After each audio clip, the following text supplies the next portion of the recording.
मेरी और हमारी फिल्म इंडस्ट्री की जानिब से छोटा सा नजराना अकीदत। ऐसे जीवन प्यार से जाए जैसे फूल से खुशबू आए जानम। जहाँ जहाँ म्यूजिक लवर्स हैं, म्यूजिक को समझने और सुनने वाले हैं, उनके दिलों में उनका उतना ही मकाम है जितना कि हमारे दिलों में। खान साहब के म्यूजिक में तो वैसे भी जादू है कि एक जादू सा जो सरूर सा।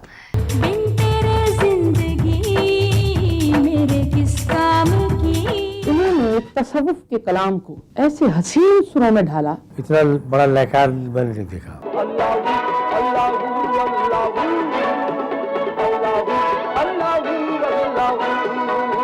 हमारी जेब में 1.5 रुपया था, हमने कहा कि चलिए आज पुलाव खाते हैं, तो उन्होंने हमें तीनों को बिठा लिया कि आप जहाँ बैठ जाए, जब तक आप पैसे नहीं हमारे देंगे तो हम आपको जाने नहीं देंगे। कहा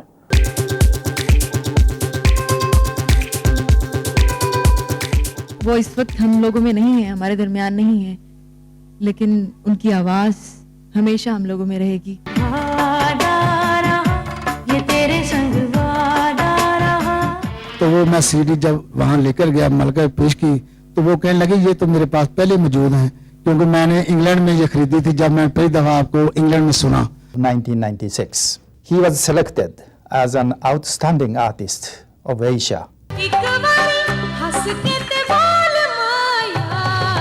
जैसे वो ख्वाब में कुछ कंपोजिंग कर रहे हैं या कुछ बना रहे हैं, सोते में उनकी ये कैफियत होती थी कि उनके पाँव हिलता रहता था जैसे किसी लय के साथ हिल रहा हो।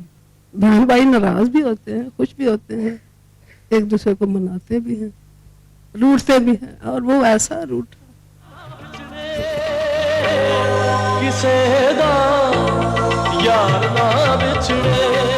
जब मेरा स्कूल में एडमिशन हुआ तो लड़कियों को पता चला कि वहाँ पे नुसरत फतेह अली खान की बेटी आ रही है, लेकिन उन्हें ये पता था कि काफी मोटी होगी और इतनी मोटी होगी कि चला भी नहीं जाएगा उससे।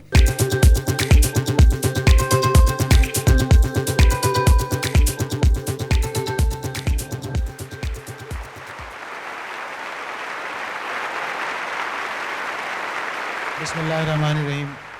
शुरू खुदा के बाबरकत नाम से, जिसके कब्ज़े में हम सब की जान है और जिसकी जानिब लौट कर हम सबको जाना है। आज की तकरीब एक बहुत बड़े फनकार के लिए सजाई गई है, उनको खराज अकीदत पेश करने के लिए, नुसरत फ़तेह अली ख़ान। इस तकरीब का आगाज़ अल्लाह ताला के बाबरकत नाम से खुद उन्हीं की आवाज़ में हुआ कि कोई तो है जो निज़ाम हस्ती चला रहा है, वही खुदा है, दिखाई भी जो न दे, नज़र भी जो आ रहा है, वही खुदा है। हम अल्लाह ताला को हर जगह तलाश करते हैं और हर जगह तलाश करने से वो हमें मिलता है। नुसरत फ़तेह अली ख़ान हमारे मुल्क के एक वो आर्टिस्ट जिन्होंने बैनुल अक़वामी सतह पर पाकिस्तान की पहचान कराई। ऐसे ममालिक जहाँ पर हमारी ज़बान को न तो समझा जाता है, न हमारी ज़बान से वाक़फ़ियत है, न हमारी तरफ की मौसीकी उनकी समझ में आती है, लेकिन उसके बावजूद नुसरत फ़तेह अली ख़ान पाकिस्तान के उन चंद आर्टिस्टों में से थे जिन्होंने बाकायदा तौर पर पाकिस्तान की म्यूज़िक को बैनुल अक़वामी प्लेटफॉर्म पर इंट्रोड्यूस कराया और पाकिस्तान की पज़ीराई हुई। जो कुछ उनके बारे में वहाँ लिखा गया वो यहाँ तो उसका आधे से भी कम लिखा गया। इस सदी ने नुसरत फ़तेह अली जैसा आर्टिस्ट पैदा नहीं किया, ऐसे लोग कभी कभी पैदा होते हैं। नुसरत फ़तेह अली ख़ान के बारे में आज बोलने के लिए मुल्क के मुमताज़ हस्तियां यहाँ पर मौजूद हैं, वक्तन फ़वक्तन उनसे मुलाकात होती रहेगी, लेकिन आइए इस सफ़र का आगाज़ करते हैं फैसलाबाद से। नुसरत फ़तेह अली ख़ान, सुर संगीत का मान, दुनिया भर में पाकिस्तान की पहचान। किसे मालूम था कि 1948 में एशिया के मैनचेस्टर फैसलाबाद में उस्ताद फ़तेह अली ख़ान के घर पैदा होने वाला एक बच्चा अपनी मुनफरिद गायकी की वजह से दुनिया मौसीकी पर छा जाएगा।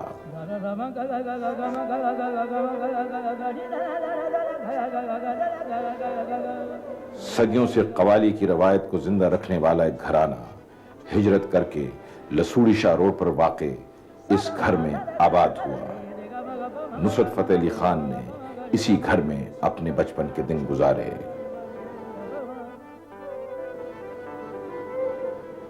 इन सीढ़ियों कमरों और दरो दीवार ने नुसरत फतेह अली खान को तेजी से उस्ताद नुसरत फतेह अली खान के रूप में ढलते देखा।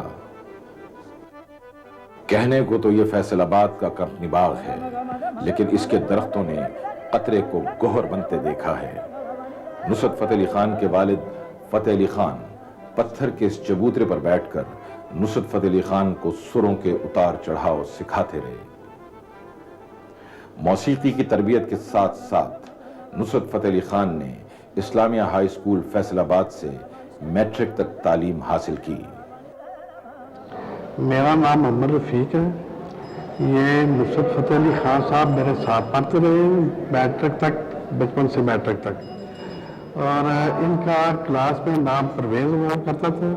ये साथ बैठते थे मेरे, या क्लास में भी कभी जब हमारे मास्टर साहब नहीं आते थे तो हारमोनियम घर से उठा लाते थे और यहाँ आके कवालियाँ वगैरह करते थे। तो एक दफ़ा हेडमास्टर साहब भी यहाँ बहुत शोर मचा हुआ था। हेडमास्टर साहब आ गए, उन्होंने आते ही बड़ी गर्मी में आए थे। मास्टर अब्दुल हक साहब उनका नाम था, हेडमास्टर साहब का। उन्होंने आते ही जब ये देखा कि कवालियाँ कर रहे हैं तो उन्होंने ना हंस के चलेगा छोड़ दिया। तो ये हमारे साथ बहुत अच्छी तबीयत के मालिक थे। इन्होंने कभी किसी की बात का गुस्सा नहीं किया। इन्होंने मरंजा मरंज तबीयत के मालिक थे। इन्होंने इसके कभी गुस्से से बात भी की तो इन्होंने कभी मुझे समाज से काम दिया, कभी गुस्से वाली बात नहीं की।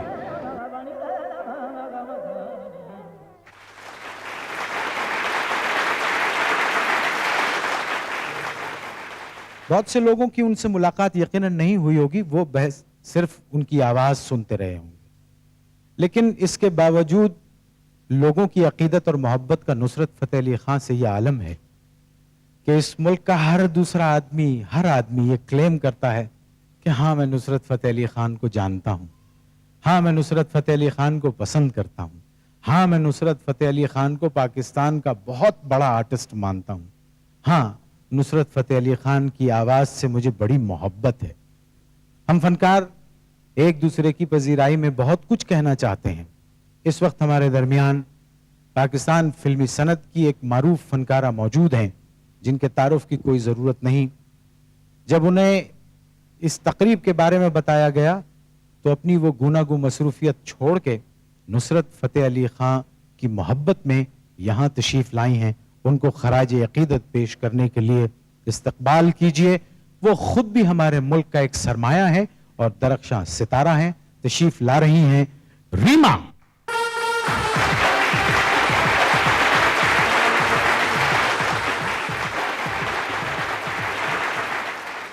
सुर संगीत की दुनिया के अजीम गायक नुसरत फतेह अली खान, उनके लिए मेरी और हमारी फिल्म इंडस्ट्री की जानिब से एक छोटा सा नजराना अकीदत। तू सुर सागर, तू संगीत की दुनिया का ऊंचा पर्वत, तू संगीत की दुनिया का ऊंचा पर्वत, तुझसे हवाएं जब छू जाएं, गीतों की कलियों से झोली भर भर जाएं।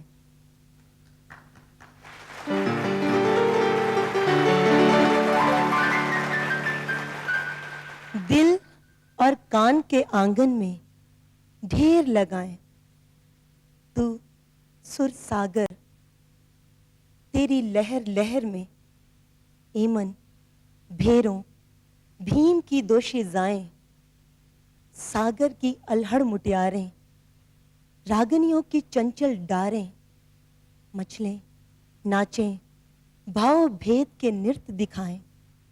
तू सुर सागर, तेरा उठना बैठना सोना जागना सुर संगीत की खातिर। तूने अपनी थकन उतारी लोगों को गीत सुनाकर।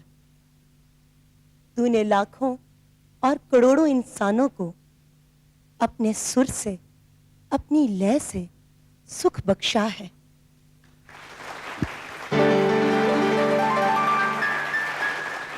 उनके दिलों में तेरे फन का, तेरे नाम का।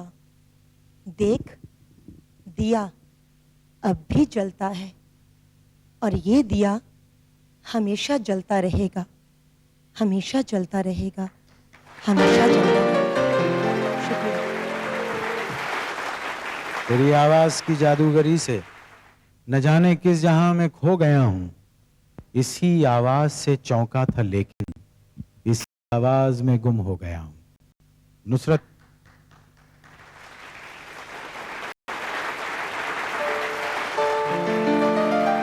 फतेह अली खान की आवाज से बहुत से लोग चौंके। जब उनकी आवाज का सहर लोगों ने सुना और वो सहर उन पे तारी हुआ तो बेशुमार लोग उनकी आवाजों में गुम हो गए। नुसरत फतेह अली खान का शुमार हमारे अहद के बड़े गायकों में होता है। उसकी आवाज में एक ऐसी रूहानी राहत है जो किसी गाने वाले में नहीं पाई जाती। मुझे ये एजाज हासिल है कि मैंने नुसरत फतेह अली खान के साथ काम किया है। नुसरत फतेह अली खान की गायकी सुनने वाले को जज्बाती और रूहानी तौर पर उस बुलंदी पर ले जाती है जिसे आफाकियत का नाम दिया जा सकता है। मुझे उसकी आवाज अबलाग का एक ऐसा बिलवास्ता जरिया महसूस होती है जो दिल की गहराइयों में उतरने में कभी नाकाम नहीं रहती। जब नुसरत फतेह अली खान गाते हैं तो बिलाशुबा मगरिब के सुनने वाले हैरान हो जाते हैं। कवाली का मशहूर कर देने वाला अंदाज और सूफिया कराम का रूहानी रंग सुनने वालों के लिए बिल्कुल अछूता और नया है। गायकी का ये अंदाज सुनकर पाकिस्तानी सामीन के लबों पर हल्की सी मुस्कुराहट आती है क्योंकि वो कवाली की 700 साल रवायात को अच्छी तरह समझते हैं। जब बरसों पहले मैंने नुसरत फतेह अली खान को सुना तो मेरे कानों को यकीन न आया क्योंकि नुसरत की आवाज इतनी बुलंद, मुनफरिद और उतार चढ़ाव रखती थी कि मैं मुतासिर हुए बगैर न रह सका। उन्होंने वैसे तो बेशुमार मुल्कों में अपनी मौसीकी का प्रचार किया और बहुत नाम कमाया, लेकिन पाकिस्तान में पहली दफा एक फिल्म साइन की। उस फिल्म का नाम था पल दो पल। उसकी हिदायतकारा यहाँ पर मौजूद हैं जो अपने वक्त की मानवी फनकारा और अपने वक्त की मानवी हिदायतकारा। पल दो पल में नुसरत फतेह अली खान साहब म्यूजिक दे रहे थे जो पाकिस्तान की पहली फिल्म थी। वो यहाँ मौजूद हैं। आइए हम आपसे उनकी बात कराते हैं। मैडम शमीमा,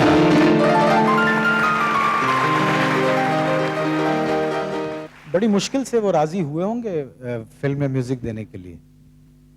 एक दफा राजी होकर फिर मसरूफ हो गए थे।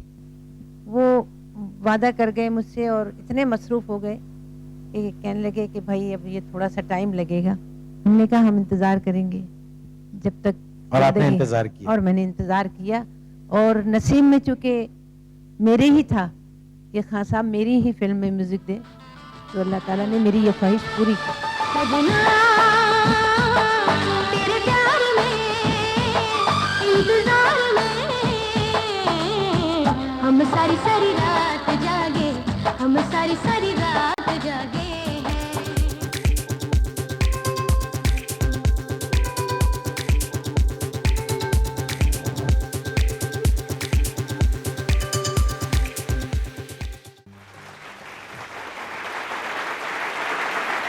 आयशा सना हमारे मुल्क की नामवर अदाकारा, मॉडलिंग भी की।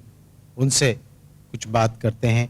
वो भी मोहतरम खान साहब को खराज अकीदत पेश करने यहाँ तशरीफ लाई हैं। जी मोइन साहब, मैंने खान साहब के बहुत से परफॉर्मेंसेस अटेंड की and I also had the opportunity to meet him Gymkhana में, लाहौर जिम खाना में एक दफ़ा वो परफॉर्म कर रहे थे। और जब मैं उन्हें मिलने जा रही थी आई थॉट के तो बहुत बड़ी सेलिब्रिटी हैं, पता नहीं कैसे मिलेंगे, क्या इनका एटीट्यूड होगा, बट वो इतने हम्बल और बहुत डाउन टू अर्थ, बहुत ही डाउन टू अर्थ पर्सन थे। और मुझे बहुत मज़ा आया जितनी देर भी मैंने उनसे बात की।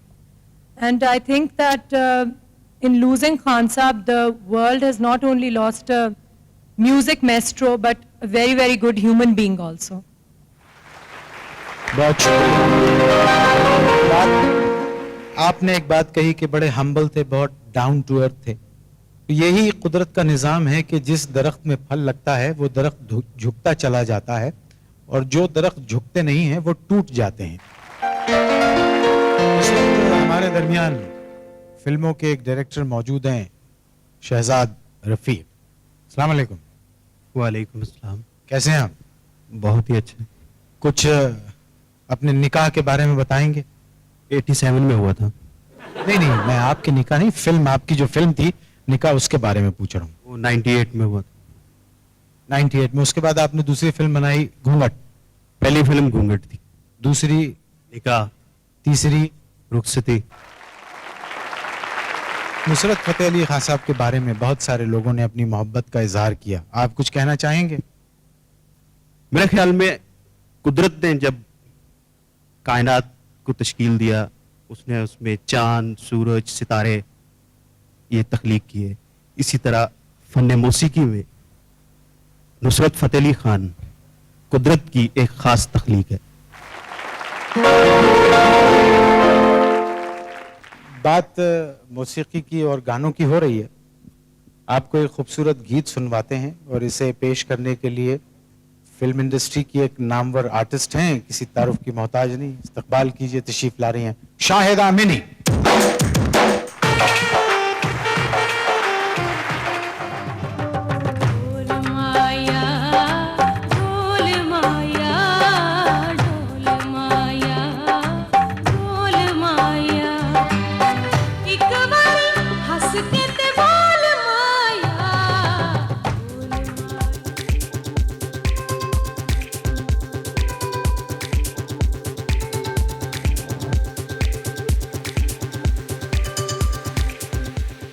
पल दो पल में जो खान साहब का म्यूज़िक है, सो गुड, बहुत अच्छा है।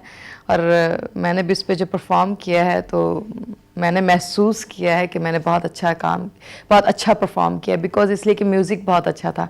और मेरे ख्याल में अगर म्यूज़िक बहुत अच्छा हो तो आर्टिस्ट को भी बहुत मौका मिलता है कि वो इन्वॉल्वमेंट के साथ, फीलिंग के साथ उसमें इमोशनली तौर पे अपने एक्सप्रेशंस, अपनी बॉडी लैंग्वेज को यूज़ करता है।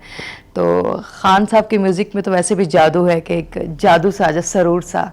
ऐसे जीवन प्यार सजाए जैसे फूल से खुशबू आए, जानम होती है जीत दिल हार के, दुनिया है सुनी बिन यार के, पल दो पल हैं प्यार के।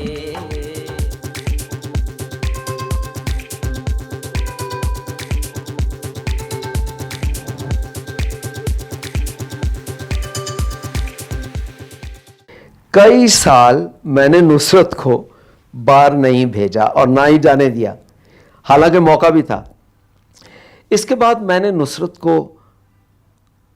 मज़ारों पर, ख़ास तौर पे पाकपतन के मज़ार पर उर्स के मौके पर गाते हुए देखा। और मैंने देखा कि लोग जो थे उसको सुनने तो आते थे, लेकिन जो भी उसे सुनता था वो उसे उसके वालिद और उसके चचा से कंपेयर करता था। ये नुसरत का बड़ा अलमिया था और हर शख्स उसको सुन के और कहता था नहीं नहीं नहीं, इसके वालिद बहुत बड़े थे, इसके वालिद बहुत बड़े कव्वाल थे। तो नुसरत का एक ये अलमिया था कि वो इतने बड़े कव्वालों का बेटा था कि वो ही कुड मैच दम। उसके बाद एक दिन ऐसा हुआ कि हमें एक दावतनामा आया जापान फाउंडेशन से कि एक कव्वाली ग्रुप को जापान भेजना है। तो मैंने यूं ही इत्तफाकन नुसरत को भिजवा दिया। बस उसके बाद we had such excellent reports on Nusrat कि अगली बार एक मैडम किया आई पेरिस से और उन्होंने कहा कि हमें एक कव्वाल चाहिए जो रेडियो फ्रांस में भी गाएंगे और थिएटर द लवील में भी परफॉर्म करेंगे। तो हमने एक बार फिर, मैं चूंकि वहाँ डायरेक्टर जनरल था रेडियो इसका लोक विरसे का, तो मैंने एक बार फिर नुसरत को पेरिस भिजवा दिया। इत्तेफाक से उन्हीं दिनों मुझे खुद भी पेरिस जाना था और मैं पेरिस के एक सबवे में जा रहा था तो मैंने देखा कि पेरिस के सबवे में बहुत से इश्तिहार होते हैं लगे हुए, कलर्ड पोस्टर्स बड़े वाले। उन पोस्टर्स में एक पोस्टर मेरी तवज्जो का मरकज बन गया। ये ब्लैक एंड वाइट पोस्टर था तो मैंने देखा कि ये तस्वीर तो नुसरत की है। फिर मैंने ये भी देखा कि जो कोई राहगीर वहां से जा रहा था वो इस पोस्टर के सामने रुक जाता था और इसको देखता रह जाता था। उसी शाम मैं नुसरत की परफॉर्मेंस पर थिएटर दलवील में गया और दंग रह गया।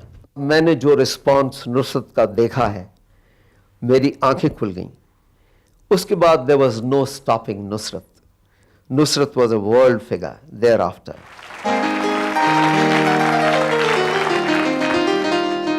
इस वक्त हमारे दरमियान फिल्मों की अदाकारा सना मौजूद हैं, इनसे हम कुछ पूछते हैं। अस्सलाम वालेकुम सना, कैसी हैं आप? बिल्कुल ठीक। खान साहब के गाने सुने आपने? जी हाँ, मैं सुनती हूँ, बल्कि वो मेरे फेवरेट हैं, बल्कि वो हम सबके फेवरेट हैं। जैसे मैंने बातें सुनी, और बल्कि इतने मकबूल हैं, इतना बड़ा नाम है उनका, नुसरत फतेह अली खान, कि अगर दिल चाहता है उनके बारे में कोई तारीफ करने को, तो अल्फाज इतनी बार इस्तेमाल हो चुके हैं कि अल्फाज छोटे लगते हैं कि उनके बारे में अगर कुछ कहा जाए। तो मैं ये कहना चाहूँगी कि वो इस वक्त हम लोगों में नहीं है, हमारे दरमियान नहीं है, लेकिन उनकी आवाज़ हमेशा हम लोगों में रहेगी, हमेशा वो हम लोगों में आवाज़ के जरिए जिंदा रहेगी। मुझे इस बात का फख्र है, मुझे इस बात पे नाज है कि मेरी उनके साथ बहुत नशिस्तें रहीं, बड़ी मज़े मज़े की उनसे बातें होती थी, संजीदा गुफ्तगू होती थी, मौसीकी पे भी बात होती थी, काफ़ी उनसे सीखने का बहुत कुछ मौका मिला। एक प्रोग्राम था टेलीविज़न का, उस पर मैंने उनको इंटरव्यू भी किया, और वो इतने मीठे और इतने मासूम आदमी थे कि वो किसी का दिल नहीं तोड़ते थे। वो अंडर एग्रीमेंट थे किसी कंपनी के, तो उनको मना किया गया था कि वो मेरे शो में गाना नहीं गाएंगे, सिर्फ इंटरव्यू देंगे। मैंने म्यूजिशियंस को लाइन अप किया हुआ था, मैंने कहा मैं शुरू करूंगा, अगर तो वो शुरू हो गए तो पूरा गाना प्ले कर देना, वरना फिर एक कोशिश की। तो मैंने बात करते करते मैंने कहा, खान साहब वो क्या अच्छा आपका एक नगमा था। कह लगे कौन सा? मैंने कहा, सानू एक पल चैन ना आवे सजना तेरे बिना, साडा कल्लियां जी नहियों लगना, साडा कल्लियां जी नहियों लगना, सजना तेरे बिना, सजना तेरे बिना।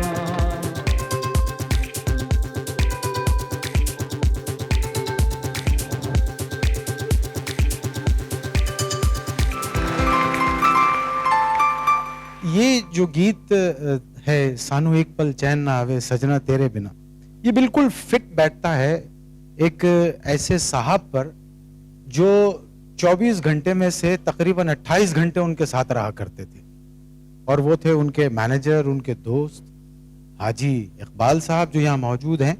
इकबाल साहब, सुना है कि अगर भाभी की कोई सौकन भी होती तो वो भाभी उनसे इतना नहीं जलती जितना वो आपसे जलती हैं।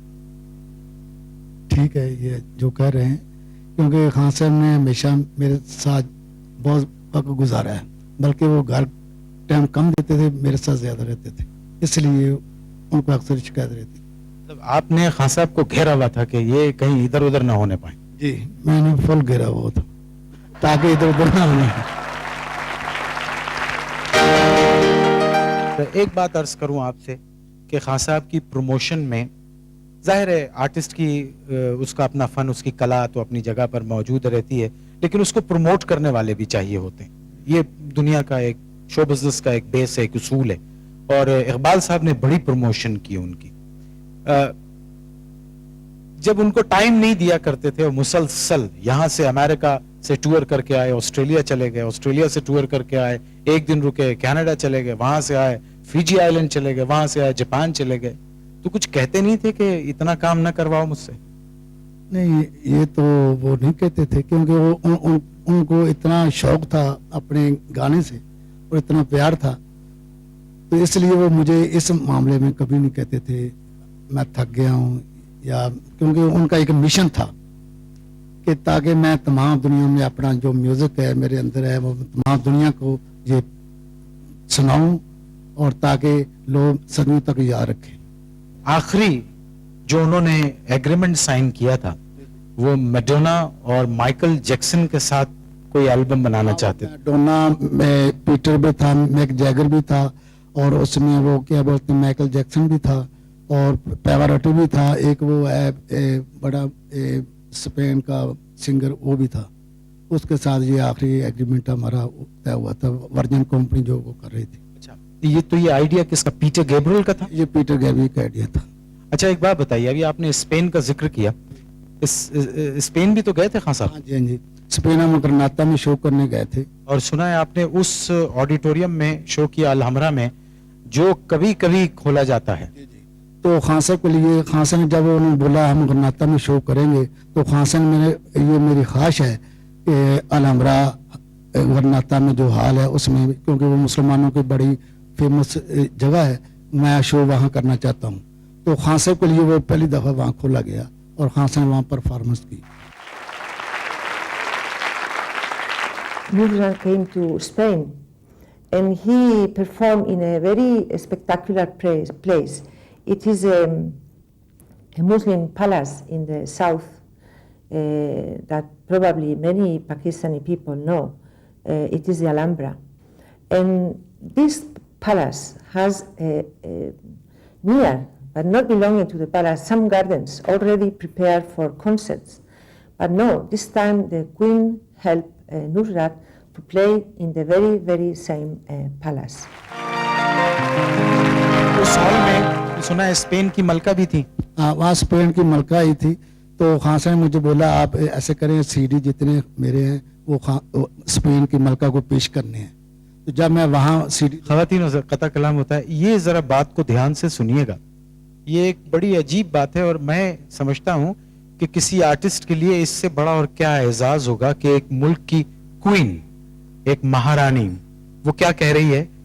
नुसरत फतेह अली खान साहब ने इनसे कहा कि आप मेरी सीडीज जो हैं वो जमा करके, क्या फरमाया था? वो खान साहब बोले मेरी जितनी सीडी हैं वो मलका को हमने पेश करने, गिफ्ट देना है।